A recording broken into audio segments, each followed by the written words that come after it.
A Viagem de Chihiro é um filme de 2001 produzido pelo Estúdio Ghibli e dirigido pelo famoso diretor Hayao Miyazaki.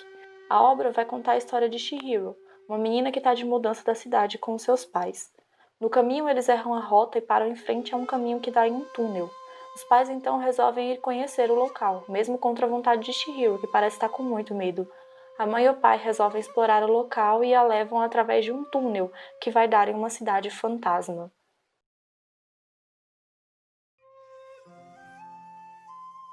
O primeiro símbolo presente na obra é a travessia. Há 3 momentos marcantes de travessia no início do filme. O primeiro é a entrada do túnel.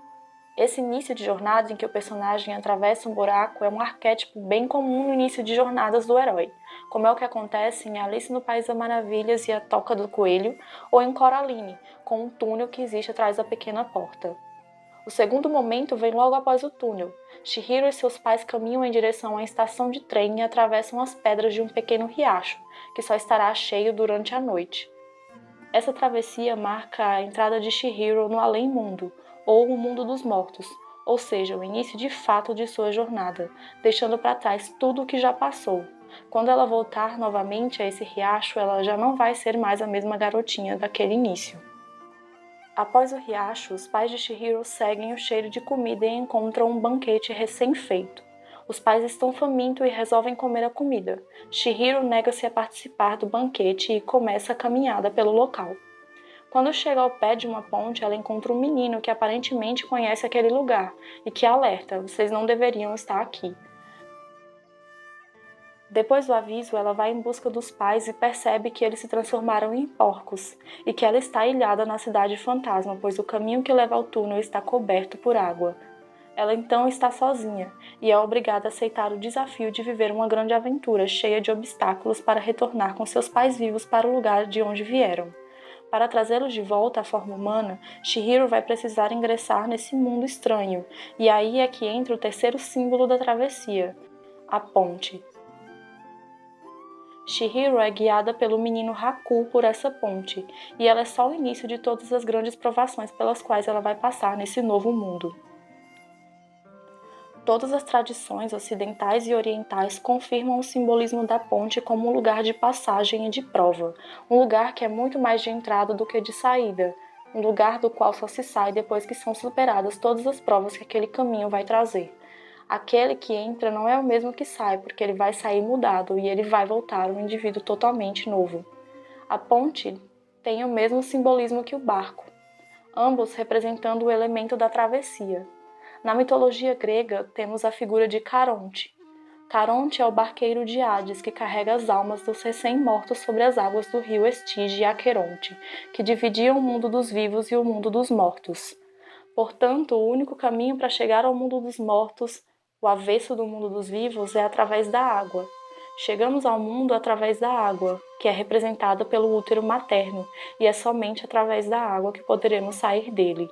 É também a água que transforma a morte em uma viagem, mas não mais com esse teor de definitividade como costumamos encará-la, mas como algo que passa a ter múltiplos significados, pois toda viagem tem uma ida e também pode ter uma volta. Afinal, toda ponte, assim como todo barco, é capaz de alcançar as duas margens do mesmo rio, podendo sempre voltar ao lugar de origem.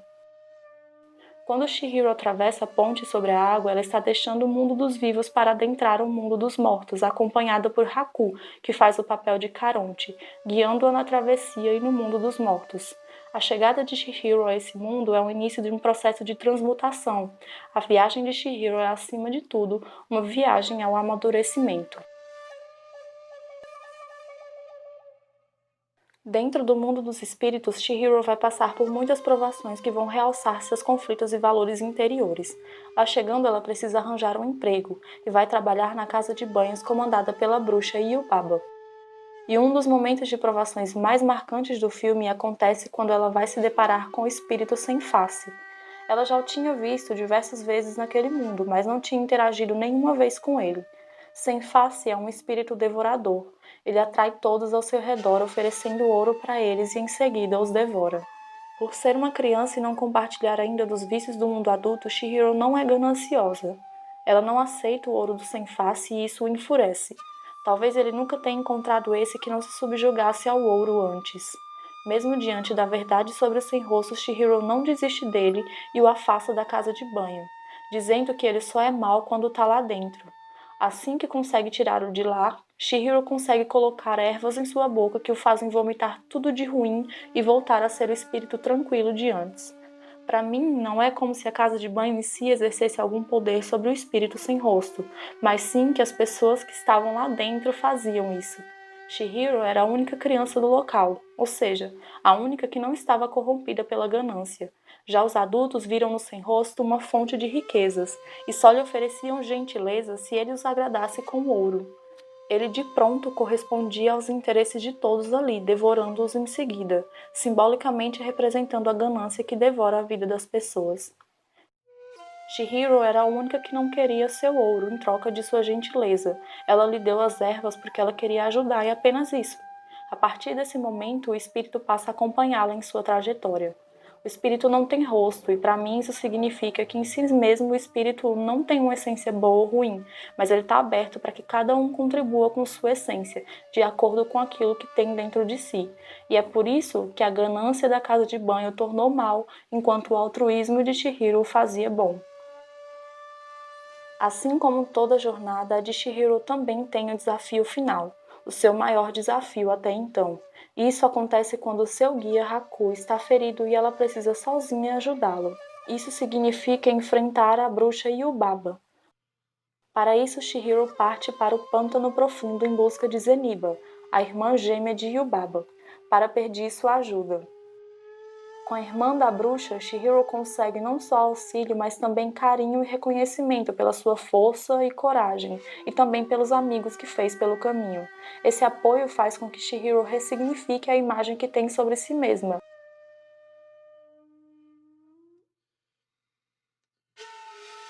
O filme faz menção a essa viagem de Chihiro às profundezas de si mesmo através do elemento da água, que está sempre presente em todos os momentos do filme, desde a sua chegada, ao seu trabalho na casa de banho e em outros momentos de sua trajetória.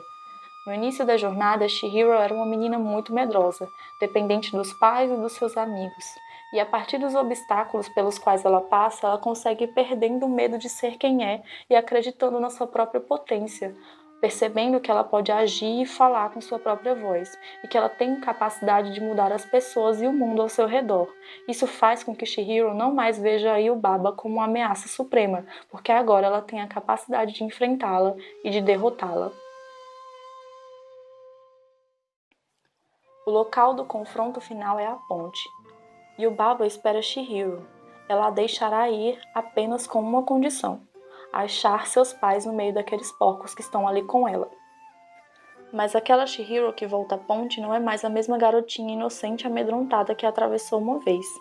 Ela não é mais suscetível e enganável e percebe que a última aprovação de Yubaba é só mais uma trapaça da bruxa que a subestimou desde o início, e então anuncia que seus pais não estão ali.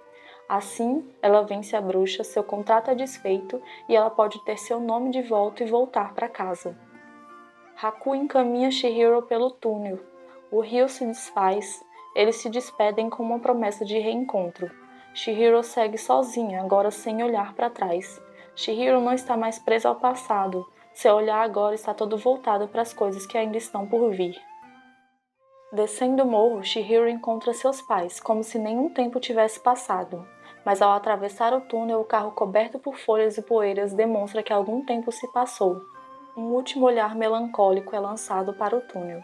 Despedir-se de Haku e dos outros amigos que fez no mundo dos espíritos é doloroso, assim como foi doloroso despedir-se dos seus amigos de infância. Mas a conquista de Chihiro nesse mundo é muito grande. Aceitar que as coisas mudam, que as despedidas são inevitáveis e, sobretudo, descobrir o valor de si mesma são os maiores sucessos de sua jornada. Chihiro está pronta para deixar morrer o seu eu do passado e dar atenção a esse novo ser que acabou de nascer. Em seu cabelo, o laço presente de Zeniba brilha. É um sinal de que aquela jornada sempre acompanhará em sua nova vida. Oi, eu sou a Tesla e esse foi mais um vídeo do Nitrocelulose.